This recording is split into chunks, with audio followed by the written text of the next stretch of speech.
Secunda Kamani there with a brief look at the problem. What about solutions? Now, a lot of effort has gone into deploying ever more barbed wire and fencing, and indeed extra police too. But the problem this week has been that migrants have changed their mode of operation. Instead of trying to breach the security in ones and twos, not very successfully, they're acting in far larger numbers together. So let's focus on some other practical ideas for the next few minutes. With me here now are the chair of the Foreign Affairs Select Committee, Crispin Blunt, Conservative MP, and the French journalist Nabila Ramdani. Thanks both for coming in very much indeed. Before we get into specifics, just who has to take responsibility for this? Do you recognise this as a British problem, Crispin? It's a British problem, but it's the French responsibility. These people have arrived in Calais. Let's imagine the position reversed. There are a large number of people in Dover trying to get into Calais, into France. Our responsibility would be to detain these people who are not seeking asylum in the United Kingdom and have no right to be here. They're plainly economic migrants. So why aren't these people seeking asylum in France, which is a safe country? So we would detain thousands of people. We'd add another 5 or 10% to the jail population of the UK? Well, I rather hope... For the sake of the French border? I rather hope we wouldn't have allowed the position to arrive as it has in France. The French haven't really not done anything about this. They've, over months, they've allowed this number of people to accumulate. They're now faced with a very substantial public order problem, which requires the deployment of many hundreds of gendarmes to control.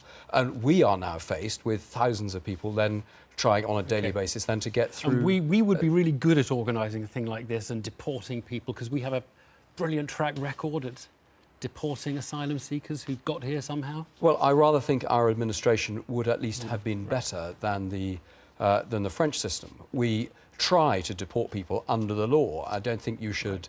underestimate the energy. What proportion of people who we've marked for deportation are actually deported from this because country? Under the law, but what proportion? What proportion is it? I don't know what proportion. Is it below 50%? It's depressingly low. Right. So it's not, there's no point in saying we would deal with it better if we would deport. Except of course, the laws under which we operate would have to be under examination if we were being faced with a crisis of this scale. Nabila, just how does it feel in France? How do the French feel in terms of the blame game that's been going on?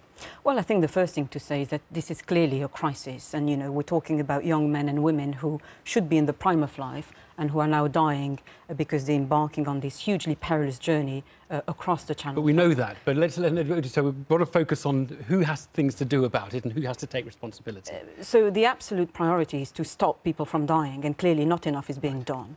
Now, the French government has been blaming the British for not doing enough. Effectively, they're arguing that they've thrown accusations at the British government, but also the Interior Minister, Bernard Cazeneuve, has written a letter to Eurotunnel to say that, not sending accusations that they're not doing enough. But look, let's just go into some specific things, because there's no point in everyone just saying someone else should do something. I mean, look, an obvious thing that could be done that would relieve the humanitarian situation and would prevent disruption of the border, you build a very large camp, proper camp in Calais, in Sangatte probably, where there was one before that we got them to dismantle. Build a big camp. Anyone caught trying to cross the border is put in that camp and detained, rather than just making another attempt day after day. Is that a good idea? Well, I think, fundamentally, we have to look at the main reason why those migrants want to make it to Britain. But that's a huge problem, isn't it? I mean, just on detaining people to stop We had Sangatte before in France. Yeah. It was dismantled in 2002. The British welcomed that idea. They thought it would make it less attractive for the migrants. It hasn't worked.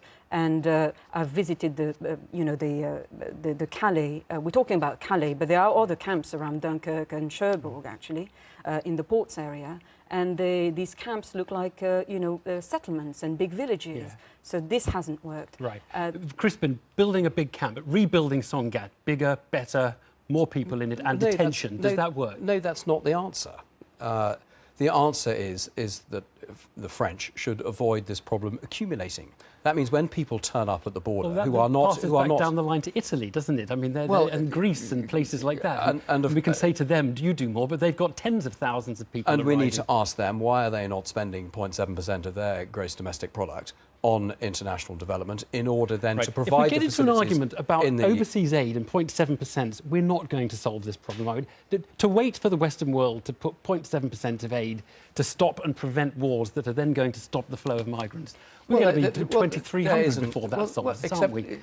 We can all throw our hands up in No, in I've asked you, should we build a camp to take people out of the jungle and give them food and shelter and detention? And my answer as a British parliamentarian is no. We should expect the French to do their administrative responsibility under the law, which is if these people are wish to claim asylum, France is a safe country, they should be claiming asylum in France, equally in Italy and in Greece. And then, plainly, those countries, if they are on the border of the European Union and they're being faced then with this challenge, they have been speaking to the European Union about getting help in order to deal with those issues. I mean, my own view is that this is a disastrous stalemate and there is no sensible solutions. We've heard a few vague suggestions today, ranging from repatriation, deportation, which is unrealistic, you know. Why is that unrealistic, incidentally? I mean, I know Britain doesn't repatriate or deport people very much because the courts often say it's very, you know, you need to give them time to appeal and such like. Yeah, absolutely, and that's the problem. I mean, with all these suggestions, you know, they were very short on details, as a lot of this. This idea that you can just lock up and deport people is absolute nonsense. This involves long legal processes. There are all sorts of international laws which protect migrants and refugees, and the vast majority of these people would actually claim that they have a good asylum case. They come from devastated countries. They are desperate people who could pass the asylum test if they were tested. Right. We haven't got time to talk about it more, I'm afraid, but I think we've heard more about the problem than the solution. Thank you both very much indeed.